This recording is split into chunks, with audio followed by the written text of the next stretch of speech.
When we do large orthopedic operations, it does cause quite a bit of pain, and as a community, we will prescribe them pain medicines. As research has gone on and realized that a lot of the pain medicines that we prescribe aren't actually utilized by the patient.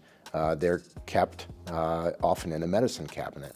That's where a lot of the beginning users of opioids begin, because either a child or a grandchild or a relative gets a hold of these drugs, and they start either distributing them or using them. About 70% of the drugs that are prescribed to individuals go unused.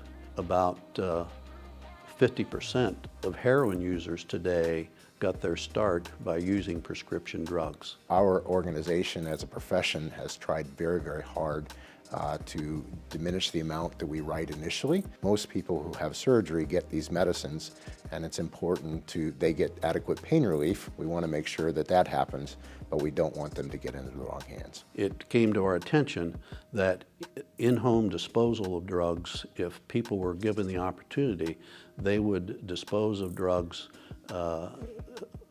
over 4 times more than normally they would if they had to take them to a facility to dispose of them.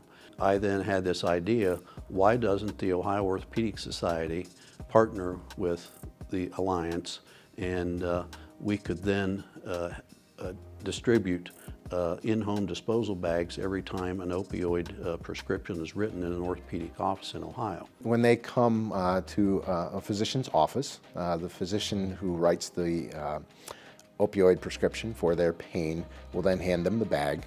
We then provide education for the patient to tell them that they need to open the bag, the opioids that they're not using.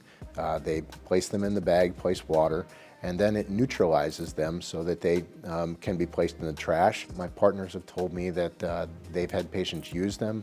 They're very satisfied because it's easy, and the patients feel satisfied. They know they've gotten rid of the pills in a safe way that was easy for them. As far as I know, we're the first professional society that has tried to do this type of work in organized medicine, at least here in Ohio. And this becomes a grassroots effort that we can all partner together to try to solve a problem that's a society-wide problem that you never know who it's going to affect, and it could be you or your family member.